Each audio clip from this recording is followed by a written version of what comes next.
자, 오늘은 요한계시록 3장 7절에서 13절에 있는 말씀을 통해서 우리 하나님의 말씀을 함께 나누려고 합니다. 제목은 잔고기 가시가 세다. 잔고기 가시가 세다라는 제목입니다. 여러분, 이 속담 혹시 들어보신 적 있으세요? 잔고기 가시가 세다. 저는 오늘 이 본문 소아시아 7교회 중에 하나인 빌라델피아 교회에 대한 이 본문의 말씀을 읽으면서 이 교회는 어떤 속담을 연결하면 좋을까 이 생각을 하면서 열심히 속담을 찾아봤습니다. 그런데요, 가장 적당해 보이는 속담을 찾았는데 그것이 바로 잔고기 가시가 세다라고 하는 속담이었어요. 정확한 명칭은요, 오늘 설교 제목입니다. 잔고기 가시 세다. 되게 어색하더라고요. 조사가 없는 속담이라니. 그런데요, 이 속담의 뜻을 알면 이 의미구나라고 아시게 될 거예요. 잔고기는 작은 고기입니다. 작은 고기라서 여러분, 우리가 고기가 작으면 때로는요 한 입에 삼켜 먹기도 하지 않습니까? 여러분, 멸치 같은 거를 여러분 발라서 드시는 분이 계십니까? 그냥 한 입에 털어 넣는 것이죠. 한 마리도 아니고 두 마리, 세 마리 그냥 입에 넣어서 먹는 것 아니겠습니까? 그런데 그 조그만 고기 중에서 조그만 고기라서 한 입에 들어가겠거니 생각해서 입에 넣고 씹는데, 아니 하필이면 그 뼈가 너무 단단해서 세서 제대로 먹기가 번거로운 것을 잔고기 가시가 세다라고 표현한답니다. 이게 되게 귀찮은 일이죠. 근데 우리 조상들은 이 속담을 만들 때 부정적인 것이 아니라 긍정적인 것에 초점을 맞췄더라고요. 그래서 잔고기 가시가 세다라고 하는 이 속담의 의미를 이렇게 해석합니다. 꿈보다 해몽이 더 좋은 것 같습니다만 이런 뜻입니다. 몸집은 작지만 속은 야무지고 단단하다. 몸집은 작지만 속은 단단하고 그리고 야무지다. 실속이 있는 사람이라는 것이죠. 사람을 향해서 가르칠 때 이 표현을 많이 쓰더라고요. 그러니까 몸은 자그맣게 생겼는데 속에는 꽉 차 있는 사람이다 라는 것을 의미할 때 이 속담을 사용하기도 한답니다. 제가 원래 처음에는요 이 속담을 쓰려고 했어요. 작은 고추가 더 맵다. 근데 이거는 뭔가 좀 싸우는 느낌인데, 잔고기 가시가 세다는요 내실이 있다는 것을 분명하게 보여주는 속담인 것 같아서 오늘 제목을 이 제목으로 선택했습니다. 그렇습니다. 오늘 본문의 빌라델피아 교회는요 겉으로 보기에는 굉장히 작아 보이는 교회였습니다. 그리고 약해 보이는 교회였어요. 세상 사람들이 보기에는요 초라해 보이기까지 했습니다. 그러나 하나님이 보실 때, 주님이 보실 때는 작지 않았다는 거예요. 초라하지 않았다는 거예요. 약하지 않았다는 거예요. 그것을 오늘 칭찬하시는 내용이 오늘 요한계시록 3장 7절 이하에 있는 말씀입니다. 하나님께서 얼마나 이 교회를 칭찬하시고 기뻐하시고 감격하셨는지, 하나님께서 이 빌라델비아 교회에게 주시는 축복들이 얼마나 많은지 모릅니다. 첫 번째는요 7절과 8절 초반인데요, 특별히 8절입니다. 내가 내 앞에 열린 문을 두었으되, 열린 문을 이 빌라델피아 교회를 통해서 두셨대요. 이 열린 문을 두신 분이 누구시냐? 열면 닫을 사람이 없고 닫으면 열 사람이 없는 다윗의 열쇠. 이 다윗의 열쇠가 성경에서 찾아보면요 왕군의 곡간과 같은, 우리나라로 말하면 창고 곡간키 같은 것입니다. 보물 곡간키 같은 거예요. 그것을 가지신 주님께서 열면 닫을 사람이 없고 닫으면 열 사람이 없는 그분께서 이 빌라델비아 교회에게 무슨 문을 놓으셨다고요? 열린 문을 놓으셨다는 거예요. 그것이 빌라델비아 교회를 감동하신 하나님의 첫 번째 축복입니다. 여러분, 문이 닫혀져 있으면요 아무리 열려고 해도 열 수가 없는 거예요. 우리의 인생 속에서도 마찬가지입니다. 우리가 아무리 어떤 문을 열려고 해도요 열리지 않을 때가 있어요. 왜 열리지 않습니까?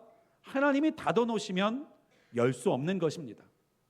그러나 내가 아무리 힘겹게 열려고 했던 문이라 할지라도, 열리지 않아서 포기했던 문이라 할지라도요, 열려질 때가 있어요.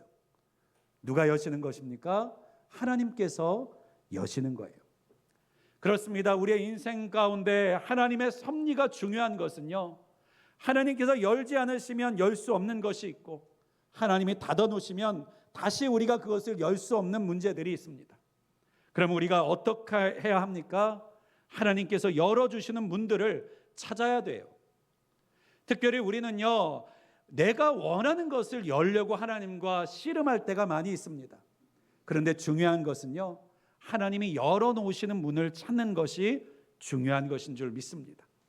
내가 고집하는 것을 하기 위해서 발버둥 칠 것이 아니라, 만약에 내가 원하던 문이 닫혀 있으면요, 지혜로운 사람은 어떻게 해야 됩니까? 그럼 하나님이 여신 문은 어디이지? 찾아볼 수 있는 눈이 있어야 될 줄을 믿습니다.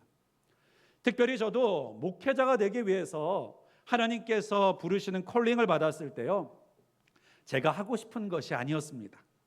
목회자는 제가 하고 싶은 게 아니었어요. 그래서요, 저는요, 제가 원하는 것을 하나님께 계속해서 구했습니다. 저는 솔직히 돈 많은 장로님이 되고 싶었거든요. 그래서 저는요, 하나님께 계속해서 기도했어요. 하나님, 전 목사 싫어요. 저는 교회를 열심히 잘 섬길 테니까 저를 장로님으로 만들어주세요. 근데요, 그 장로님이 되기 위한 앞길을요, 하나님이 다 가로막으시는 것 같은 것이죠.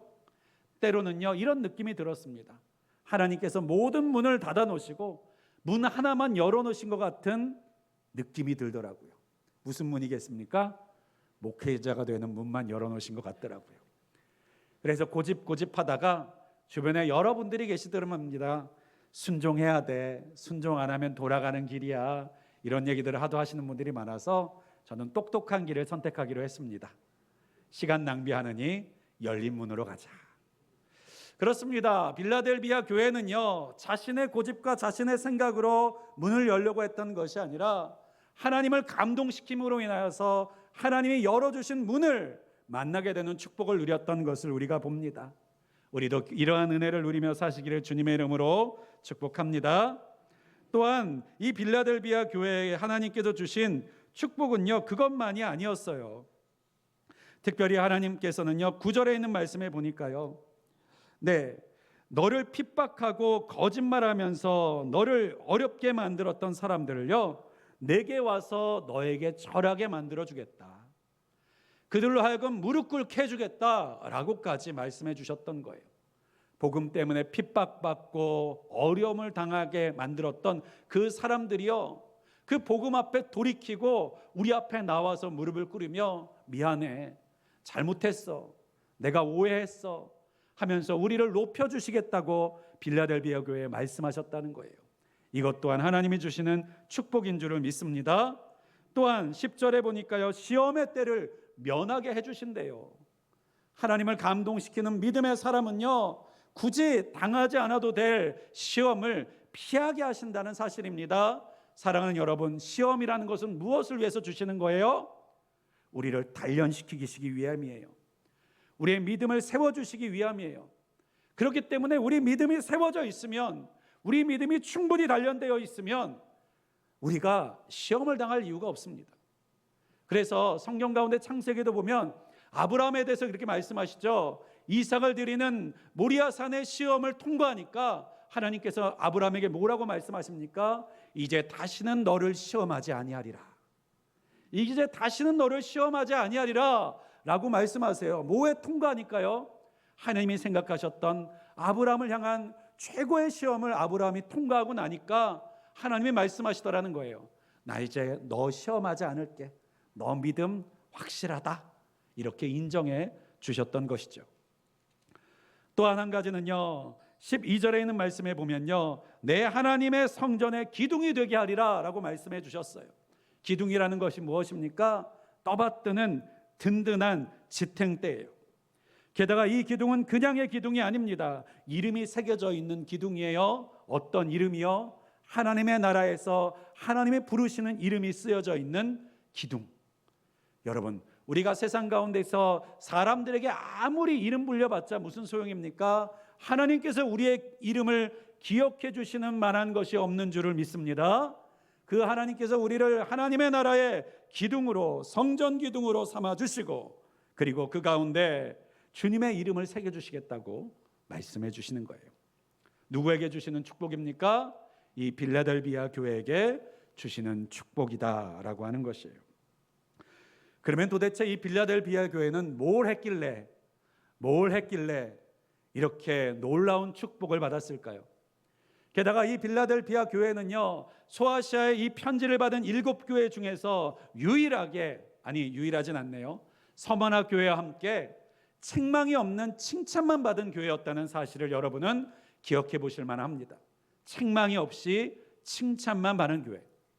게다가 그 칭찬의 깊이를 헤아려 본다면요, 이 서머나 교회보다 이 빌라델비아 교회가 더 멋진, 더 깊은, 더 놀라운 축복과 칭찬을 받고 있다는 사실을 우리는 주목해 볼 만합니다. 그렇다면요, 이 빌라델비아 교회는요, 얼마나 대단한 일을 했길래 이렇게 하나님께서 감동하셨을까? 얼마나 놀라운 일을 행했길래 하나님께 이처럼 축복하지 못해서 마치 안달이 나신 것처럼 이렇게 부어주시듯이 축복을 하고 계실까요? 그 비결을 우리가 오늘 본문을 통해서 한번 살펴보기를 원합니다. 여러분, 빌라델비아 교회가 있었던 빌라델비아라고 하는 곳을 우리가 살펴보면요, 이곳은요, 특별히 포도주가 많이 생산되는 도시였다고 합니다. 포도주. 그러니까 포도를 재배하고 그 포도를 즙을 내서 발효를 시켜서 포도주를 만드는 산업이 매우 발달되어 있는 지역이 바로 이 빌라델비아 지역이라고 합니다. 특별히 이 지역은 교통이 또한 잘 되어져 있는 곳이어서요, 어느 곳으로 가든지 이 빌라델비아라고 하는 곳을 지나가야 될 만큼 교통이 모이는 장소였다고 해요. 그러다 보니까요, 이 빌라델비아에는요, 많은 유랑하던 사람들이 정착하는 경우가 많았습니다. 그 중에 대표적인 사람들이 바로 유대인들이었습니다. 유대인들은요, AD 70년에 예루살렘 성전이 무너지고 나라가 멸망하게 돼요. AD 72년에 마사다 요새에서 그 요새가 함락됨으로 인해서 유다는 멸망하게 됩니다. 로마로 인하여 멸망당한 나라로부터 이제 피란민, 유랑민이 되어서 이곳저곳으로 퍼져나가던 유대인들이 지나가다 보니까 어디를 들리게 되는 거예요? 이 빌라델비아를 들리게 되는 것입니다. 근데 빌라델비아가 꽤 살기에 좋았던 것 같아요. 그래서 그냥 주저앉고 자리 잡고 정착하던 사람들이 어마어마하게 많았다고 합니다. 그래서요, 그로 인해서 이 빌라델비아에는요, 거대하고 막강한 유대인 이민자 공동체가 있었다는 거예요. 지금으로 말하면 차이나타운, 코리안타운처럼요, 바로 유대인 타운이 생길 만큼 강력한 영향력을 발휘하고 있었던 장소가 바로 이 빌라델비아라고 하는 지역이었습니다. 그런데 이 유대인들이 눈의 가시처럼 싫어하는 사람들이 있죠. 그게 누굽니까? 예수 믿는 사람들. 이 예수 믿는 사람들을요, 이방인들만큼이나 더 싫어하는 사람들이 이 유대인들인데, 이 유대인들이 권력과 힘을 잡고 있는 곳에 크리스찬들이 얼마나 살기가 힘들었겠어요. 특별히 이 유대인들은요, 회당을 로마 정부에서 인정해 줍니다. 그래서 회당에서는요, 로마 황제를 숭배하지 않아도 되는 특권을 누렸어요. 그러다 보니까 예수 믿는 크리스찬들이 이 회당에서 예배하기를 원했는데, 이 유대인들은요, 그 회당에 찾아와 예배드리고자 하는 크리스찬들을요, 내어 쫓았던 것입니다. 얼마나 잔인하고 잔혹하게 쫓아냈는지 오늘 9절에 있는 말씀을 보면 주님조차도요, 이 유대인의 회당을 사탄의 회당이다라고 표현하시기까지 합니다. 그것으로 그치지 않았습니다. 유대인들은요, 쫓아낸 크리스찬들을요, 로마 정부에 고발했습니다. 뭐라고 고발했을까요? 저들은 로마 황제를 숭배하지 않고 누구를? 예수라고 하는 다른 주인을 섬기고 있는 사람들이다라고 고발하더라는 거예요. 여러분, 유대인들도 황제 숭배하지 않는 건 마찬가지잖아요. 그들이 하나님을 섬기는 사람으로서 그들의 믿음을 인정받은 것은 감사한 일이잖아요. 그런데요, 자신들의 특권은 자신들이 누리고 움켜쥐고 있으면서 크리스찬들에 대해서는 오히려 고발하고 고소해서 잡혀가게 만들고 재산을 다 빼앗기게 만들고 핍박을 당하도록 만들더라는 것입니다. 그래서요, 이 빌라델비아 교회는요, 이단 때문에 힘든 교회가 아니었어요. 다른 것 때문에 힘든 교회가 아니었어요. 바로 유대인들 때문에 힘들어하는 교회였습니다. 특별히 이 빌라델비아 교회는요, 그 가운데서도 경제적으로도 어렵고 힘든 사람들이 많았다고 합니다. 그래서 대표적으로 오늘 8절 하반절에 있는 말씀이 바로 빌라델비아의 교회와 믿음을 정의 내려는 간단하면서도 정확한 표현이 있습니다. 8절 하반절인데요, 제가 읽겠습니다. 내가 내 행위를 아노니 내가 작은 능력을 가지고서도 내 말을 지키며 내 이름을 배반하지 아니하였도다. 여러분, 하나님께서 빌라델비아 교회를 칭찬하셨던 것은요, 그들이 힘이 많고 능력이 많고 물질이 많고 영향력이 커서 그들이 많은 일을 했기 때문에 하나님이 이처럼 감동하시고 칭찬하셨던 것이 아니에요. 그들은 객관적으로 봐도 작았습니다. 많은 것을 가지고 있지 않았어요. 특별히 그 당시에 빌라델 교회 성도들의 상태를 살펴보면요, 사회 하류층, 하층민들이 그렇게 많았다고 합니다. 그런데요, 반면에 빌라델비아는요 굉장히 부유한 도시였어요. 포도주 산업이 왕성하게 발달되어 있다 보니까, 여러분, 술하면 무엇이 따라가는 거예요? 유흥문화가 따라가는 것이죠. 그 당시에 술이 들어가 있는 곳에는요, 문화가 꽃을 핍니다. 특별히 그 술로 인하여, 포도주로 인하여서요, 향락이 판을 치고 돈이 많이 도는 곳이었어요. 그렇게 상업적으로 그리고 물질적으로 정말로 화려하고 부유한 도시 안에서 교인들이 신분이 보잘것없고 물질도 가난하고 왜 하류층으로 살고 있었을까? 예수 믿는 사람들이 노력을 안 해서 그랬을까요? 그들이 세상 가운데서 지혜가 없어서 똑똑하지 못해서 돈을 제대로 벌지 못하고 경영을 제대로 하지 못했기 때문일까요? 그렇지 않습니다. 이 도시도 다른 도시와 마찬가지로요, 장사를 하고 일을 하기 위해서는요, 조합에 가입을 했어야만 했습니다. 조합에 들어가 있지 않으면요, 장사를 하지 못하는 거예요. 그런데요, 이 상인조합 길드라고 하는 곳은요, 우상 수호신이라고 하는 우상들이 있었습니다. 가장 먼저 길드에 가입하기 위해서는요, 황제 신상에 절을 하고 제물을 바치는 황제 숭배를 해야 된다는 문제가 있었어요. 또 이 길드에서는요, 자신들만의 수호신들을 찬양하고 높이고 이름 알리기 위한 축제를 벌였는데 거기에 힘을 보태야만 했습니다. 때를 따라서 그 신들 앞에 기쁨을 드린다는 명목으로 음란한 파티들을 거행하기도 했습니다. 그러니까요, 신앙의 정절을 지키기를 원했던 사람들은 이런 조합 가운데 같이 들어가서 신앙생활할 수가 없었던 것이지요. 이와 같이 음란하고 우상 숭배하는 곳에 어떻게 자리를 잡을 수가 있겠습니까? 그러나 이곳에 자리 잡지 못하면 우리가 번듯한 일터 가운데 일할 수가 없는 거예요. 먹고 살 만한 좋은 일들을 찾을 수가 없는 거예요. 게다가 유대인들은요, 이 크리스찬들이 자리를 잡고 무언가 일터를 그리고 장사를 자리 잡으려고 하면 끊임없이 찾아와서 해방하고 고발합니다. 그러다 보니까 남는 것이 뭐예요? 유대인들도 거들떠보지 않는, 그리고 상인들의 조합도 거들떠보지 않는 허드렛 일들, 육체 노동들, 그리고 막일들, 사회 밑바닥 일들만 남아있으니 그것밖에 할 수 있는 일들이 없다 보니까 자연스럽게 사회의 하류층들이 될 수밖에 없었던 것입니다.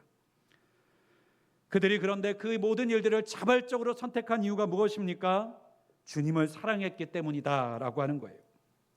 재물의 유혹과 세상의 지위와 명예의 유혹을 거절하고, 그들이 가지고 있는 것은 세상 가운데 너무나도 이제 작은 것밖에 없지만 그 작은 것을 움켜쥐고 하나님의 말씀을 지켜나갔다라고 하는 거예요. 힘든 형편 속에서도 하나님을 향한 놀라운 헌신의 모습을, 충성의 모습을 보였다라고 하는 것입니다. 특별히 이것은요, 끊임없이 이루어졌습니다. 오늘 8절 하반절의 말씀에도 보면요, 내 이름을 배반하지 않았다, 이 말이 무슨 뜻이냐면요, 한 번만 배반하지 않았다는 뜻이 아닙니다. 계속해서 배반하지 않고 그 마음을 지켰다라고 하는 뜻이에요. 그러니까요, 언제든지 빌라델피아 교회 교인들은, 성도들은요, 옛사람으로 돌아갈 수 있는 기회가 있었어요. 조합에 들어가서 조금 더 편히 살 수 있는 길이 있었다는 거예요. 너 다시는 못 들어와 하는 게 아니라 계속해서 유혹했다는 거예요. 너 너무 그러지 말고 너 좋은 기술 있는 거, 너 좋은 달란트 있는 거 우리한테 들어와서 같이 살자, 같이 일하자, 계속해서 유혹했다는 거예요. 너 자식은 먹이고 살아야 되지 않겠어? 너 자녀들은 제대로 살아야 되지 않겠어? 너 그렇게 굶고 그렇게 살다 보면 너 망해 라고 하면서 끊임없이 그곳에 속해져 있던 사람들이 빌라델피아 교인들에게 유혹하고 권면했다는 거예요. 우리가 때로는 어떤 선택을 잘못해서 다시 돌아올 수 없는 선택이 되어버릴 때도 있지만, 빌라델피아 교회 성도들은요, 다시 돌아갈 기회가 있음에도 불구하고 돌아가지 않았다는 거예요. 마치 모세가 바로의 아들, 왕자, 공주의 아들이라고 하는 그 명예를 누릴 수 있음에도 불구하고 하나님을 바라보면서 그 자리를 내려놓았던 것처럼, 하나님 앞에서 애굽으로 돌아갈 수 있었지만 믿음으로 가나안 땅을 향해서 나아갔던 이스라엘의 믿음의 사람들처럼요, 이 빌라델피아 교회 성도들은요, 뒤로 돌아가지 않은 믿음의 사람들이었다라고 하는 것입니다. 그 어려운 가운데서도 이 빌라델피아 교회 사람들은요, 어려운 사람들을 돕고 있었습니다.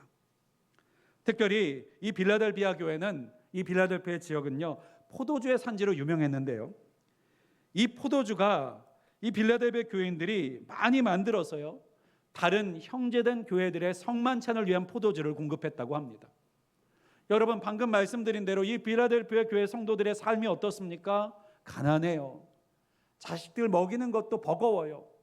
그런데 그 가운데서 허리띠를 졸라매고요, 그 나보다 어려운 교회, 나보다 힘든 교회, 또 넉넉하지만 하나님의 사랑을 나누고 싶은 그 교회들에게 성만찬을 위한 포도주를 값없이 나누어 주었다라고 하는 것이, 이거 얼마나 대단한 일입니까?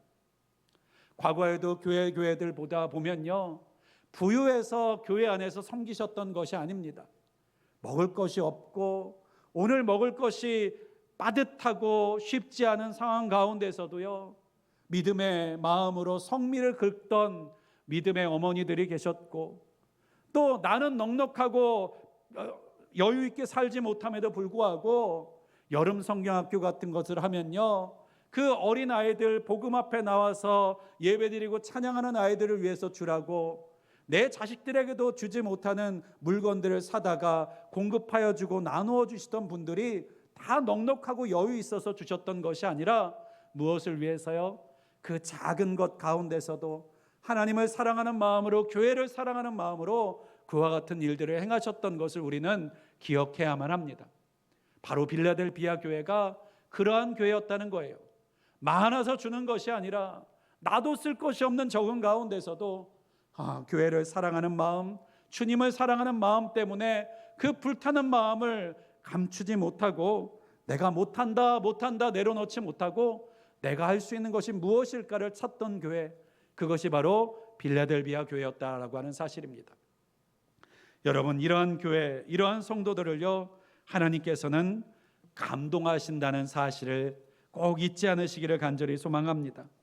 그렇습니다. 하나님께서는 이 빌라델피아 교회를 향한 감동을 하셨어요. 왜냐하면 하나님께서는요, 이 빌라델피아 교회가 다른 어떤 소아시아의 교회들보다 가장 큰 믿음을 가지고 있다고 보셨기 때문이죠. 그것은요, 우리는요 항상 작다라는 것에 주목하지만 하나님은 능력에 주목하시는 분이시기 때문입니다. 우리는 작다에 주목하지만 하나님은 뭐에 주목하신다고요? 능력에 주목하신다고요. 여러분, 우리는요 무언가 많이 갖고 능력이 많아야지만 하나님께서 크게 쓰실 것이라고 생각합니다. 그래서 우리 교회 안에서도요, 현대 한국 교회 가운데서도요, 정말로 안타깝고 병들어 있는 모습 중에 하나가 무엇이냐? 하나님의 큰 일을 하기 위해서 교회가 힘을 가져야 된다고 생각합니다. 교회가 부자가 되어야 된다고 생각합니다. 교회에 사람들이 많아져야 된다고 생각합니다. 그래야만 하나님의 큰 일을 할 수 있다고 생각하는 고정관념이 있다라고 하는 거예요. 그래서요, 우리는요, 세상 사람 앞에서도 힘을 갖기 원합니다. 교회라고 하면 껍벅 죽고 고개를 숙이고, 교회가 가지고 있는 힘과 물질과 기득권 앞에 세상 사람들이 절절매면서 교회 앞에 나오기를, 항복하고 나오기를, 그 힘 앞에 굴복하기를 원하는 마음으로 교회 성도들은 부자가 돼야 된다, 힘을 가져야 된다라는 말들을 얼마나 많이 하는지 모릅니다. 그러나 여러분, 하나님께서는요, 힘이 있어야만, 능력이, 재물이 있어야만, 영향력이 있어야지만 하나님께서 이 정도는 돼야지 내가 쓸 수 있지, 내가 이 정도는 돼야지 내가 하고 싶은 일을 다 할 수 있겠구나, 이런 하나님이시면 하나님이 아니신 줄 압니다. 하나님께서 쓰실 사람이 약하다고 하나님이 하실 일을 못하시면 그게 어떻게 하나님이십니까? 하나님은요, 작은 자 앞에서도 큰 자 앞에서도요, 하나님이 원하시는 일은 이루어내시는 분이 전능하신 하나님이신 줄 믿습니다. 전지전능하신 하나님이 도구를 가리신다는 게 말이 됩니까? 여러분, 장인은요, 그 도구를 가리지 않는다는 사람의 말도 있는데 하나님께서 도구를 가리시겠습니까? 통로를 가리시겠습니까? 하나님이 원하시면 하나님의 뜻을 이루시는 분이신 줄 믿으실 수 있기를 간절히 소망합니다. 그럼 우리가요, 하나님께 쓰임받아야 될 우리가, 나는 힘이 없어, 나는 능력이 없어, 나는 달란트가 없어, 나는 가진 것이 없어 라고 말하면서 하나님께 순종하지 못하고 하나님 앞에서 주저앉아 아무것도 하지 못하고 있다면 그것은 우리의 불신앙이지 하나님의 무능함이 아니라는 사실입니다. 그렇습니다. 우리는 때때로 우리가 다른 사람보다 적은 것을 가지고 있다고 해서 우리가 할 수 없는 사람이라고 생각할 때가 있습니다. 그러나 여러분, 적은 것은요, 없는 것이 아닙니다. 특별히 성경에는요, 달란트의 비유가 있죠. 특별히 그 가운데서 하나님께 책망받은 한 사람이 있었는데 한 달란트 받은 사람이었습니다. 이 한 달란트 받은 사람은요, 이 주인으로부터 엄청난 책망을 받아요. 악하고 게으른 종아, 내가 이제 내어 쫓겨서 어둠 속에서 슬피 울며 이를 갈미 있으리라 라는 주인의 혹독한 책망을 받습니다. 그런데 이 한 달란트 받은 사람이 무슨 잘못을 했을까요? 물론 잘못한 여러 가지 것들이 있지만 그 중에 하나가 무엇이냐? 그는 한 달란트를 받았지만 그 한 달란트가 없다고 생각했던 사람이라는 것입니다. 아니, 한 달란트를 받았는데 없다고 생각했다? 그 이유가 무엇일까요? 그것은요, 한 달란트 받았던 사람이 주인에게 핑계댔던 핑계의 말을 들어보면 알 수 있어요. 이 사람이 뭐라고 핑계했느냐? 주인이여, 당신은 굳은 사람이라 심지 않는 데서 거두고 해치지 않는 데서 모으는 줄을 내가 알았으므로. 이 말이 무슨 말이냐면요, 주인님, 당신은 수고하지도 않고 씨를 뿌리지도 않으면서 거두시는 지독한 분입니다, 이러한 뜻이에요. 그러니까요, 주인이 정말 아무것도 안 줬습니까?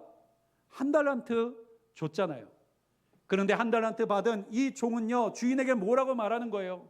나한테 준 것이 없잖아요.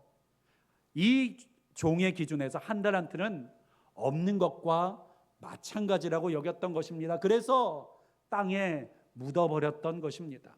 쓰지 않았던 것이에요. 그런데 여러분, 한 달란트가 얼마만큼의 가치가 있는 줄 아십니까? 예전에 우리가 주일학교에서 달란트 잔치하면 한 달란트는 떡볶이 사 먹을 돈도 안 됩니다만, 원래 한 달란트는요, 금 한 달란트예요. 은으로 따져도 수억이고요, 금으로 따졌을 때 한 달란트면 30kg 정도 되는데요. 여러분, 골드바 하나에 얼마죠? 안 사보셨으니까 모르시리라고 생각합니다. 수십억이에요, 한 달란트는요. 지금 주인은요, 자신의 종, 자신의 노예에게요, 수십억을 주었어요. 그런데 이 노예는요, 나보다 많이 받은 사람들을 바라보면서 나한텐 안 주셨잖아요 라고 말하면서, 그러니까 난 아무것도 못해요 라고 대답하면서 묻어두고 살았다라는 것입니다. 다시 한번 말씀드립니다. 사랑하는 여러분, 하나님은요, 아무것도 주지 않은 사람은 없습니다. 하나님께서는요, 아무것도 주지 않은 사람은 없어요. 그것을 많이 준 사람이 있고 적게 준 사람이 있을 뿐입니다. 그러면 이 사람은 사랑하셔서 많이 주시고 이 사람은 사랑하지 않으셔서 적게 주시느냐? 아닙니다. 하나님은 많이 주셨으면 많이 주신 만큼 많은 것을 요구하십니다. 적게 주셨으면 그 적은 만큼만 하나님 앞에서 응답하고 반응하면 되는 것이에요. 그래서 하나님께서는요, 이 빌라델비아 교회를 향해서 말씀하고 계시는 거예요. 너희에게 남겨둔 것이, 남아있는 것이, 너희 스스로 믿음과 신앙을 지키기 위해서 가지고 있는 것이 작은 것인데 너희는 그 작은 것으로도 나에게 충분한 충성을 보여주었구나. 나에게 충분한 헌신을 보여주었구나. 너들의 마음이 무엇인지를 나에게 충분히 증명시켜 주었구나 라고 하나님께서 감격하셨다라고 하는 것입니다. 사랑하는 여러분, 이 빌라델비아 교회와 같은 교회가 우리 늘빛교회가 되기를 주님의 이름으로 축복합니다. 이 빌라델비아 교회와 같은 교회가 여러분의 가정이 되시기를 주님의 이름으로 축복합니다. 여러분의 부부들이 되시기를 주님의 이름으로 축복합니다. 우리의 자녀들의 삶과 장막이 되기를 주님의 이름으로 축복합니다. 그렇습니다. 우리가 적다고 해서요, 적음을 핑계할 수 없는 이유가 있습니다. 그것은요, 하나님께서는 어떤 적음으로도 일하실 수 있는 분이기 때문이에요.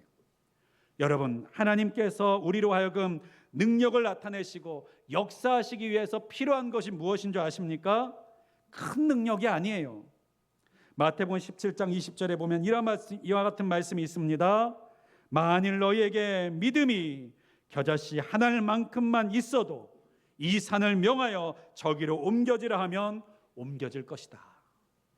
여러분, 하나님께서 우리에게 필요로 하시는 믿음은 얼만큼이에요? 겨자씨 하나만큼의 믿음만 있으면, 믿음의 실마리만 있으면, 믿음의 작은 조각만 있으면 하나님은 역사하실 수 있다는 거예요. 일하실 수 있다는 거예요. 특별히 성경에 있는 많은 사람들이 어떻게 하나님의 일을 했습니까?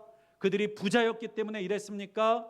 세상에서의 챔피언들이었기 때문에, 전쟁의 전문가들이었기 때문에 그들은 하나님 앞에 성공했고 승리했습니까? 아니에요. 한 가지를 붙들었습니다. 그것이 무엇이냐? 여러분, 다윗을 보세요. 다윗은요, 골리앗 앞에 설 때에요, 물맷돌 하나 들고 섰습니다. 반면에 사울왕을 보십시오. 사울왕은요, 다른 사람보다 머리 하나가 클 만큼 덩치도 크고 왕으로서 모든 것을 가지고 있는 사람이었지만 골리앗 앞에 뒤로 물러나 숨어 있었지 않습니까? 그런데 다윗은요, 그 골리앗 앞에 나아갑니다. 다윗은요, 자신이 가지고 있지 않은 것에 주목한 것이 아니라 자신이 가지고 있는 유일한 것, 그러나 가장 강력한 한 가지를 붙들고 나아갔어요. 그것을 우리는 다윗의 신앙 고백을 통해서 들을 수 있습니다. 너는 칼과 단창을 가지고 내게 나아오거니와 나는 만군의 여호와의 이름 곧 내가 모욕하는 이스라엘 군대 하나님의 이름으로 내게 나아가노라. 다윗은요, 주님의 이름을 붙들고 나아갔다는 거예요. 여러분, 주님의 이름을 붙들고 나아가는 이 초라하지만 강력한 이 일이 하나님께서 감동하시는 일인 것을 여러분 기억하시기 바랍니다. 특별히 베드로를 볼까요? 예루살렘 성전 미문 앞에 앉아서 거린으로 구걸하고 있었던 장애를 갖고 있던 그를요, 베드로가 나아가서 뭐라고 말했습니까? 은과 금은 내게 없거니와 내게 있는 것을 내게 주노니 나사렛 예수의 이름으로 일어나 걸어라. 은과 금은 없다는 거예요. 내가 너 먹이고 입힐 건 없어. 그런데 내게 예수 그리스도의 이름이 있다. 예수 그리스도의 이름만으로 할 수 있는 일을 너에게 선포한다. 일어나 걸어라 라고 말했다는 거예요. 그렇습니다. 우리는요, 우리가 위대해져야지만 하나님이 위대해진다고 생각합니다. 우리가 강해져야만 하나님이 강해진다고 생각합니다. 우리가 부유해져야만 하나님이 부유해 주신다고 생각합니다. 아니에요. 아닙니다. 하나님은 우리의 적은 것으로도 충분히 하나님의 위대하심을 드러내실 수 있고, 우리의 작은 것으로도 하나님의 놀라운 생명구원의 역사를 이루어내실 수 있는 분이심을 여러분 꼭 기억하실 수 있기를 간절히 소망합니다. 그래서 우리에게 필요한 것은 무엇입니까? 우리가 비록 작은 것을 가지고 있을지라도 그 작은 것을 가지고 못한다가 아니라 내가 무엇을 하리까?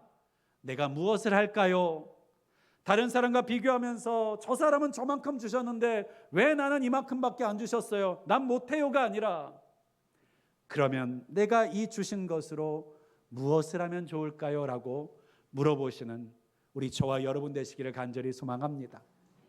세상에 힘 있는 교회들 많습니다. 큰 교회들도 많습니다.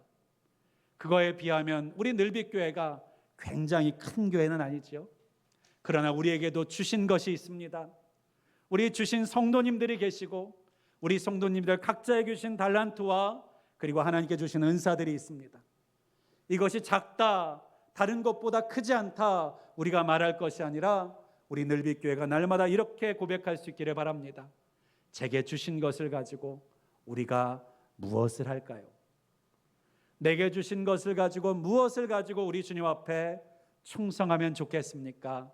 날마다 내가 무엇을 할 수 있는지를 찾는 우리 늘빛교회와 저와 여러분 되시기를 주님의 이름으로 축복합니다.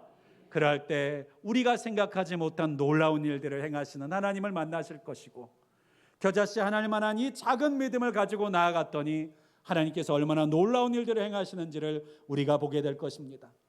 오병이어의 들판에서 물고기 2마리와 보리떡 5개가 같은 우리가 가지고 있는 이 초라하고 작은 것들을 하나님께서 사용하셔서 얼마나 많은 사람들을 먹이고 얼마나 놀라운 기적을 일으켜 나아가게 되는지를 우리로 하여금 인생 속에서 경험하게 하시는 놀라운 역사를 보게 하실 줄 믿습니다. 그 하나님을 기대하며 그 하나님을 소망하며 날마다 우리 주님과 동행하는 우리 늘빛교회 우리 성도님들의 시기를 주님의 이름으로 축복합니다. 기도하겠습니다. 전능하시고 분명히 살아계신 하나님 감사합니다. 오늘도 빌라델비아 교회에 그들이 적은 것을 가지고 있었지만 하나님 앞에 충성하였고 하나님의 말씀을 지키고 배반하지 않을 수 있는 다른 어떤 교회들보다 가장 큰 칭찬을 받는 교회가 되었음을 우리가 보았습니다. 하나님, 우리가 많이 가졌다고 크게 쓰임받는 것이 아니라 적은 것이라 할지라도 주님 앞에 충성되이 사용되기를 원하는 자들을 통해서 하나님은 위대한 일들을 이루어 나가실 줄 믿습니다. 주님, 우리가 없는 것을 바라보는 것이 아니라 주님께서 우리에게 주신 것을 주목하여 주의 이름을 가지고 우리에게 주신 한 달란트를 가지고 주의 위대한 일들을 시작하는 우리 늘빛교회가 되게 하여 주시옵소서. 우리가 다른 사람보다 적게 가지고 있다고 낙심하고 우리가 가진 것이 아무것도 없다 낭망하는 것이 아니라 그 작은 것을 가지고도 일하시는 주님의 이름, 주님의 능력을 기대하며 우리가 주님을 위하여서 담대하게 나아가는 하나님의 사람들 되게 하여 주시옵소서. 예수 그리스도 이름으로 간절히 기도하였습니다. 아멘.